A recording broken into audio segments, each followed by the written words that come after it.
Buenos días, hermanos. Vamos a tratar esta materia que se llama hermenéutica. ¿Qué es la hermenéutica?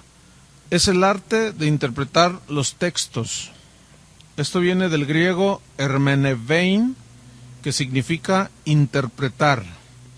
En 2 de Pedro, capítulo 3, versículo 15, el apóstol habla de algo muy importante que les quiero leer. 2 de Pedro 3:15, refiriéndose a Pablo, dice: y tened entendido que la paciencia de nuestro Señor es para salvación, como también nuestro amado hermano Pablo, según la sabiduría que le ha sido dada, os ha escrito casi en todas sus epístolas, hablando en ellas de estas cosas, entre las cuales hay algunas difíciles de entender. Yo quiero que noten lo siguiente: algunas cosas difíciles de entender, las cuales, estas cosas difíciles, los indoctos e inconstantes tuercen, como también las otras escrituras, para su propia perdición. Dice aquí que hay algunas cosas difíciles de entender, las cuales los indoctos. ¿Qué es un indocto? Alguien que no está versado, entendido en cierta materia, en este caso las escrituras. ¿Y qué es un inconstante? Es alguien que hoy lee la Biblia y mañana no, viene a la congregación este domingo y dentro de un mes vuelve a venir. Ese es un inconstante. Entonces la Biblia dice que los indoctos, los que no han estudiado a profundidad, a conciencia, y que son inconstantes, desgraciadamente, tuercen las escrituras, las tuercen e inventan un montón de herejías y de doctrinas raras. Y aquí las otras escrituras se refieren al Antiguo Testamento, pero hay una palabra que quiero que pongan atención. Dice que estas cosas difíciles de entender las tuercen para su propia perdición. Entonces, es muy importante la doctrina, es muy importante la sana doctrina, porque de esa manera podemos nosotros caminar seguros. En 2 de Pedro, en el capítulo 1, en el versículo 19, 2 de Pedro 1:19, también aquí veamos lo que dice el apóstol. 2 de Pedro, capítulo 1, vamos a ubicarla, 2 de Pedro 1:19. Tenemos también la palabra profética más segura, que es la Biblia, a la cual, dice, hacemos bien en estar atentos, como a una antorcha que alumbra en lugar oscuro, y en medio de la oscuridad del mundo y de tanta turbulencia y oscuridad espiritual y errores doctrinales y filosofías humanas. Dice que es bueno estar atento a la palabra de Dios, hasta que el día esclarezca y el lucero de la mañana salga en vuestros corazones. Es decir, tenemos que atender a lo que la Biblia dice para tener la luz y el entendimiento de las cosas que Dios nos ha dado por herencia.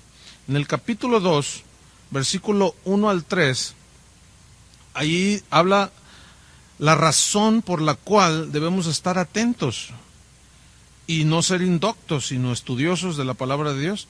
Dice Pedro en la segunda, en el capítulo 2, versículo 1, pero hubo también, si los hubo en el pasado, pues también en el presente lo hay. Dice, pero hubo también falsos profetas entre el pueblo, como habrá entre vosotros falsos maestros. Yo quiero que noten cómo Pedro profetiza que vendrían falsos maestros, indoctos, inconstantes, que introducirán encubiertamente, sin que se den cuenta, herejías destructoras. ¿Dónde? Dentro de la iglesia. Dice que aún negarán al Señor que los rescató, atrayendo sobre sí mismos destrucción repentina. Lo terrible de esto es que dice en el versículo 2 que muchos seguirán sus disoluciones, por causa de los cuales el camino de la verdad será blasfemado. Pero luego añade, y por avaricia, por codicia harán mercadería de vosotros, con palabras fingidas, mentirosas, que no son ciertas, que utilizan la Biblia para sus propios fines, para sacar dinero, para aprovecharse de la necesidad de la gente, palabras fingidas. Pero vean la sentencia bíblica: sobre los tales, ya de largo tiempo la condenación no se tarda y su perdición no se duerme. En 2 Timoteo 3, Pablo le enseña algo a su joven discípulo, Timoteo, y le dice en 2 Timoteo 3, 14, pero tú persiste en lo que has aprendido y te persuadiste, sabiendo de quién has aprendido. Noten el versículo 15, y que desde la niñez has sabido las sagradas escrituras, las cuales te pueden hacer sabio para la salvación que por la fe que es en Cristo Jesús. Y luego quiero que noten el versículo 16, y toda la escritura es inspirada por Dios y útil para enseñar, para redarguir, para corregir, para instruir en justicia, a fin de que el hombre de Dios sea perfecto, enteramente preparado para toda buena obra. Entonces noten cómo dice que toda la escritura es inspirada por Dios, y la escritura es útil para enseñar, para redarguir y corregir, para instruir. Entonces, es muy importante que nosotros sepamos trazar la Biblia de una manera entendida y sabia, porque en el capítulo 4 de Primera de Timoteo, ahí nos dice también Pablo una advertencia, que el Espíritu dice claramente que en los postreros tiempos, que son los que estamos viviendo, algunos, no todos, gracias a Dios, apostatarán de la fe. ¿Qué es apostatar de la fe? Dejar los principios elementales del cristianismo. ¿Y cómo es que viene esto? Escuchando a espíritus engañadores y a doctrinas de demonios. Yo quiero que noten cómo habla de espíritus engañadores, doctrinas de demonios que tuercen las escrituras para perdición de los que escuchan. Entonces, es muy importante que nosotros atendamos a esta materia, la hermenéutica, para poder tener un entendimiento más claro de las escrituras y así librarnos de los errores de interpretación. Comencemos pues con la regla fundamental de la hermenéutica, que es: la Biblia es su propio intérprete. Esa es la regla fundamental. La Biblia es su propio intérprete. Muchas sectas y aún errores doctrinales han surgido aún en el cristianismo actual, no solo en el pasado. También vemos los estragos que ha causado en el cristianismo actual. Hay muchas iglesias infiltradas con doctrinas que no son bíblicas, que parecen que son bíblicas, pero no lo son. Porque al ignorar este principio de que la Biblia es su propio intérprete, se toman textos, se toman pasajes, los cuales los arrancan y los interpretan aisladamente, sin permitir, por otro lado, que la Escritura misma explique, a sí misma se explique, y así poder nosotros entender. Por ejemplo, en Hechos 20, 26, San Pablo dice que él no rehusó enseñarles todo el consejo de Dios, todo el consejo, toda escritura, todo tema, todo principio, toda doctrina que sea en la Biblia. Pablo dijo: yo no he rehusado enseñarles todo el consejo de Dios. Y así, cada líder, cada pastor, cada estudiante de la Biblia tiene que estudiar todo el consejo de Dios y enseñar todo el consejo de Dios. Para eso se requiere pues una buena interpretación de las escrituras. Si nosotros aprendemos este principio de que la Biblia se interpreta a sí misma, no solo entenderemos los textos, sino las doctrinas cristianas, y ellas son las que van a marcar nuestra fe, nuestra conducta y nuestra moral. Entonces es muy importante. Les voy a hacer una pregunta: ¿quién fue el primer intérprete de la palabra de Dios? ¿Ya lo pensaron? Satanás, exactamente. Satanás fue el primero. Pero ¿cómo la interpretó? ¿Cómo interpretó la orden de Dios? Mal. Torció su significado. En Génesis 3, del 1 al 7, ahí habla cuando Dios puso al hombre en el huerto, y cómo Dios le dijo: mira, de todos los árboles del huerto podrás comer, pero menos de este. Le dio libre voluntad, capacidad de decidir por sí mismo.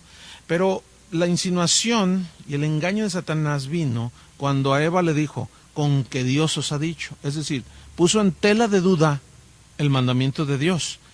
Y le dio a entender, no, mira, en realidad Dios es un Dios egoísta. ¿Cómo es posible que...? Y le hizo a ver que pusiera sus ojos en solamente un árbol. Cuando Dios, que es un Dios que los bendijo en abundancia, le dijo, de todos los árboles del huerto podrás comer. Entonces vemos cómo desde allí Satanás siempre trata de enfocar, en este caso, en la prohibición que Dios les estaba haciendo y magnificarla. Y eso es lo que Satanás sigue haciendo hasta el día de hoy. Tuerce la interpretación, la interpreta mal y tuerce el significado original que Dios le dio a su palabra. Otro ejemplo muy claro lo vemos en Mateo capítulo 4, versículos 1 al 7, cuando Jesús es llevado por el Espíritu para ser tentado. Y dice la Escritura que Satanás le hizo 3 tentaciones. Le dijo, si eres hijo de Dios, di que estas piedras se conviertan en pan. Y Jesús le responde, escrito está, Satanás, no solo de pan vivirá el hombre. Fíjense, Jesús sabía que él era el Hijo de Dios, pero ¿por qué le dijo, si eres hijo de Dios? Estaba tratando de desvirtuar el propósito por el cual Jesús vino. Sin embargo, Jesús se protegió con la misma palabra de Dios y le dijo, escrito está, Satanás, no solo de pan vivirá el hombre, sino de toda palabra que sale de la boca de Dios. Entonces le dijo, escrito está, ya está establecido, ya está... Dios estableció su palabra para que sea nuestra regla de fe, de conducta y de nuestros principios que rigen nuestra moral. Enseguida Satanás hace una segunda tentación y le dice, mira, dice que lo llevó a un lugar alto y le dijo, tírate. Entonces el diablo cita el Salmo 91 y le dice, al cabo está escrito, lánzate al vacío. Que al cabo está escrito que Dios mandará a sus ángeles y ellos te van a guardar en todos tus caminos. Pero Jesús le responde, escrito está también. Noten esto, escrito está también, no tentarás al Señor tu Dios. Es decir, Satanás siempre tratará aún a los cristianos de engañarles torciendo las Escrituras, pero esto logra hacerlo cuando el estudiante de la Biblia, cuando el creyente no se toma el tiempo para estudiar y como en este caso, estudiar las reglas de interpretación que nos van a ayudar a entender los pasajes. Posteriormente, Satanás le dice que le mostró todos los reinos del mundo y le dijo, todo esto te doy si postrado me adorares. Y Jesús le dijo, vete, Satanás, porque escrito está. Yo quiero que noten que las 3 veces, las 3 tentaciones de Satanás a Jesús, Jesús dijo, escrito está, escrito está, escrito está. Pero yo quiero que noten, por otro lado, cómo Satanás solo le ponía el lado A, pero Jesús le cambiaba el cassette al lado B. ¿Por qué? Porque así tiene que ser. Tenemos que ver el contexto general de la Biblia. Entonces, él torció su significado y lo seguirá haciendo. Y esta materia nos va a ayudar a protegernos de ese mismo error. Ok, vamos a ver la primera regla de interpretación. Dice así, se deben tomar las palabras en sentido figurado, es decir, se toman según el uso ordinario de la época en que se escribió. Por ejemplo, en Génesis 6:12 dice que toda carne se corrompió y su camino se corrompieron. Bueno, si nosotros lo interpretamos en sentido literal, pierde sentido y el significado pues no es el correcto, pero si lo tomamos en sentido figurado, en el uso ordinario de ese tiempo, son expresiones propias que se conocen como hebraísmos, que son expresiones propias de los judíos, pero en los diferentes tiempos ellos tenían expresiones propias, así como nosotros decimos mexicanismos, ¿verdad? Por ejemplo, nosotros tenemos expresiones muy nuestras, ya te cayó el 20 para decir, ¿ya entendiste? Entonces, ellos usaban también palabras propias de su tiempo, y entonces aquí aparece carne, pero aquí carne son personas, y caminos son conductas, formas de vida que ellos tenían. En Lucas 14, versículo 26, allí Jesús habla, el que no aborrece a su padre y a su madre, no puede ser mi discípulo. pero aquí esto es lo que conocemos como un hebraísmo, es decir, una expresión propia que tenían los judíos que significa amar menos. Otra aclaración es cuando nosotros vamos al original griego en el que se escribió, y ahí aparece la palabra miseo, que significa precisamente amar menos. Y este versículo, al sacarlo de su contexto, a no entender que es una expresión propia de los judíos, que no significa odiar, sino preferencia, es decir, amar menos, darle a Dios el primer lugar, esto provocó el surgimiento de una de las sectas más diabólicas que se conocen como los niños de Dios.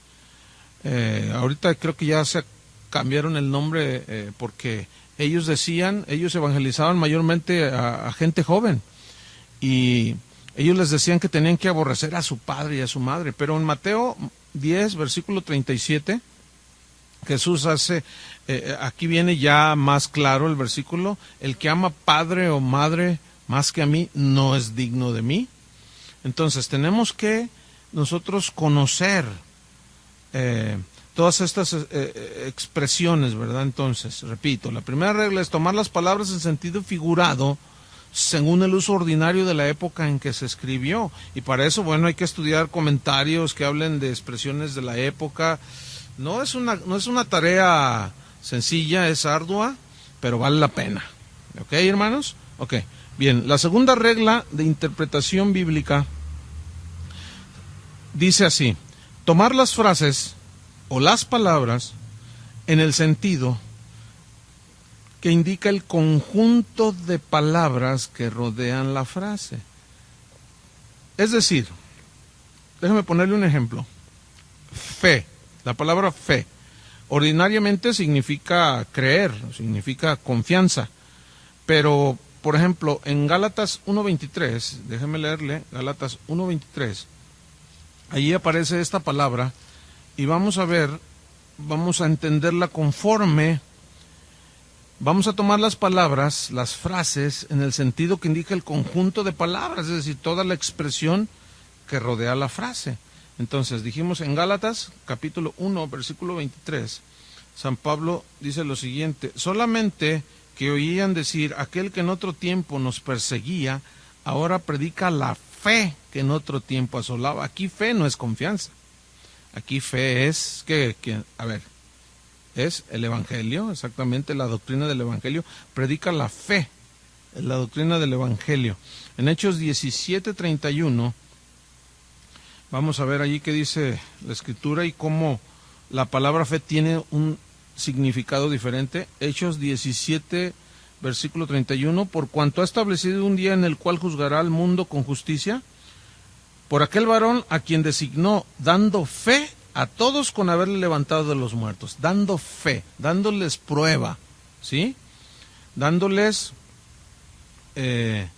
pruebas irrefutables. Aquí fe entonces es constatando por medio de pruebas visibles de que Él resucitó. Entonces aquí fe no es confianza, aquí fe no es doctrina, sino que el conjunto de las palabras que rodean la frase es lo que le da la interpretación. ¿Están entendiendo? Bueno, vamos a ver otra palabra. Es como esto, cuando un abogado dice, doy fe de estos bienes. ¿Qué significa eso? Doy fe, doy constancia de que aquí están estos bienes. Otra palabra, la palabra salvación. Usualmente salvación significa salvación, liberación del pecado y sus consecuencias, del infierno, etcétera, etcétera. Pero, por ejemplo, en Hechos 7, en el versículo 25, Hechos 7:25, vamos a ver qué dice allí. Está hablando aquí Esteban, Hechos 7:25, pero él pensaba, o sea, Moisés, que sus hermanos comprendían que Dios les daría libertad. Aquí aparece libertad, en algunas versiones aparece salud o salvación, que les daría salvación por mano suya, mas ellos no lo habían entendido así. Entonces aquí, bueno, en este pasaje ya está mejor traducido y significa pues una libertad literal de Egipto, ¿no? Una salvación. En Romanos 13, en el versículo 11, Romanos 13:11, vamos a ver qué dice. Y esto conociendo el tiempo, que es ya hora de levantarnos del sueño, porque ahora está más cerca de nosotros nuestra salvación que cuando creímos. A ver, pastor, a ver, explíqueme. ¿Cómo? ¿Que no soy salvo? Entonces, ¿por qué dice que está más cerca de nosotros nuestra salvación que cuando creímos? ¿Qué significa aquí salvación? Significa la venida de Cristo. Está más cerca la venida de Cristo que cuando creímos. Entonces, salvación, noten los diferentes significados que te lo da a tomar el conjunto de la frase toda. Entonces, no podemos sacar arbitrariamente y darle interpretaciones arbitrarias, como ahí en Timoteo, donde dice que la mujer se salvará engendrando hijos. Bueno, no es salvación de condenación, sino allí habla de será sólida en su carácter, salvará su testimonio. En Hebreos capítulo 2, vamos a ver qué dice allí. Ahí está otro ejemplo, en el versículo 1. Dice, por tanto, es necesario que con más diligencia atendamos a las cosas que hemos oído, no sea que nos deslicemos. Yo quiero que ustedes noten esta frase, a las cosas que hemos oído. Si ustedes ven el capítulo 1, versículo 1, dice que Dios, habiendo hablado muchas veces y de muchas maneras en otro tiempo a los padres por los profetas, en estos postreros días nos ha hablado por el Hijo, a quien constituyó heredero de todo y por quien asimismo hizo el universo. Ok, habló de muchas maneras, pero en esos postreros días a través de su Hijo. Entonces, él está hablando de no ser duros de corazón, en fin, pero en el versículo 1 del capítulo 2, por tanto es necesario que con más diligencia atendamos a las cosas que hemos oído, no sea que nos deslicemos, porque si la palabra dicha por medio de los ángeles fue firme y toda transgresión y desobediencia recibió justa retribución, escuchen el versículo 3, ¿cómo escaparemos nosotros si descuidamos una salvación tan grande? Ahí salvación, ¿qué es? Es el mensaje. Aquí no está hablando de si se pierde o no la salvación. Aquí salvación es si descuidamos lo que hemos oído. ¿Y qué hemos oído? El mensaje, ¿sí? La cual, o sea, esta salvación tan grande, habiendo sido anunciada, ahí está, la proclamación del Evangelio, primeramente por el Señor, nos fue confirmada por los que oyeron, que el mensaje, ¿sí?, del Evangelio. Entonces, quiero que vayan notando cómo es importante el estudio de esa materia. Hay otra palabra muy común en la Biblia que es la palabra gracia. Usualmente, gracia significa favor inmerecido de parte de Dios.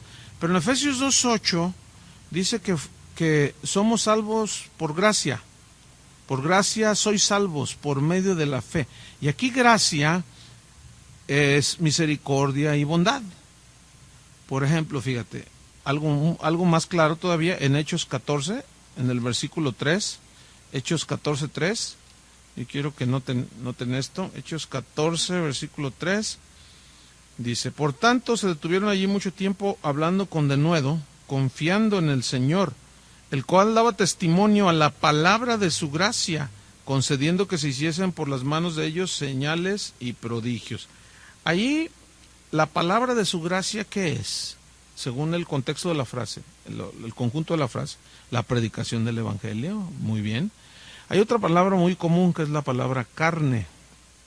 Usualmente, es una expresión muy judía esa, y del tiempo de Jesús, y bueno, desde el tiempo de muchos años, la palabra carne usualmente significa persona. Por ejemplo, en Efesios 6:12 dice, porque no tenemos lucha contra carne y sangre. O sea, no nos vamos a pelear con un filete, ¿verdad? Tampoco, no. Carne y sangre son personas, entonces se debe de entender así, porque no tenemos lucha contra personas, sino contra huestes espirituales de maldad. Nuestra lucha verdadera no es contra personas, sino contra huestes espirituales de maldad. En Ezequiel 36:26, ahí hay una promesa del Señor de que quitará el corazón de piedra y nos dará un corazón de carne. A ver, ¿cuántos tienen corazón de piedra? ¿A qué se refiere corazón de piedra? Obviamente no es literal, se refiere a una dureza espiritual.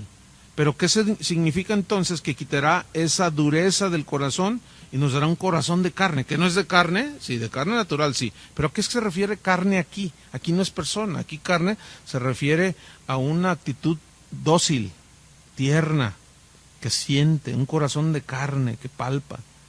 En 1 Timoteo 3:16, ahí habla de que Cristo se encarnó. Dice, vamos a leerlo para no echar mentiras y luego ya que los demás se la crean, ¿verdad? Vamos a 1 Timoteo 3:16. Dice así: e indiscutiblemente grande es este misterio de la piedad. Dios fue manifestado en carne. ¿Aquí carne qué es? En forma humana. Dios fue manifestado en forma humana. Hay otra palabra que es la palabra sangre, que Jesús en Mateo 27, si van conmigo, vamos a estudiar este pasaje, Mateo 27, versículo 25. Entonces respondiendo Judas, el que le entregaba, estoy mal, Mateo 27, versículo 5. 25 pues. Mateo 27, 25. Respondiendo todo el pueblo dijo: su sangre sea sobre nosotros y sobre nuestros hijos. Esto habla cuando Jesús está siendo sentenciado y está delante de Poncio Pilato y le dice: ¿a quién quieren que les suelte? ¿A Barrabás o a Jesús? Y todos gritaban: ¡a Barrabás! De ahí nacieron las barrabasadas. O sea, cómo la gente escoge mal. Y la gente comenzó a clamar que fuera Barrabás al que soltaran. Entonces, Pilato le dice: pero este hombre no tiene nada que le acusen. Y ellos respondieron: su sangre sea sobre nosotros. Ahora, aquí su sangre, su persona, no. ¿Qué es sangre allí? ¿Sí? Su culpa. O sea, nosotros asumimos las consecuencias de nuestras acciones. Fíjense nada más lo que estaban diciendo. Nosotros enfrentamos las consecuencias que nos vengan por haber escogido a Barrabás y desechado a Jesús. En Romanos 5, versículo 9, vamos a leer Romanos 5, versículo 9. Ahí habla, dice: pues mucho más, estando ya justificados en su sangre, por él seremos salvos de la ira. Justificados en su sangre, o sea, es decir, en la muerte expiatoria de Cristo. Hemos sido justificados en su muerte, ¿sí? Al creer nosotros. Otro ejemplo está en Mateo 26, de cómo para poder interpretar los textos tiene que ver uno, según la regla, el conjunto, ¿sí? Tomar las frases o palabras en el sentido que indica el conjunto de palabras que rodean la frase difícil de interpretar. Entonces, Mateo, capítulo 26, en el versículo 26, vamos a ver qué dice allí. Mateo 26, 26, voy a leer. Dice así: y mientras comían, tomó Jesús el pan y bendijo y lo partió y dio a sus discípulos y dijo: tomad, comed, esto es mi cuerpo. Ok, una pregunta. ¿Jesús tenía dos cuerpos? ¿El que tenía allí y otro en su mano? ¿O el pan simboliza su cuerpo?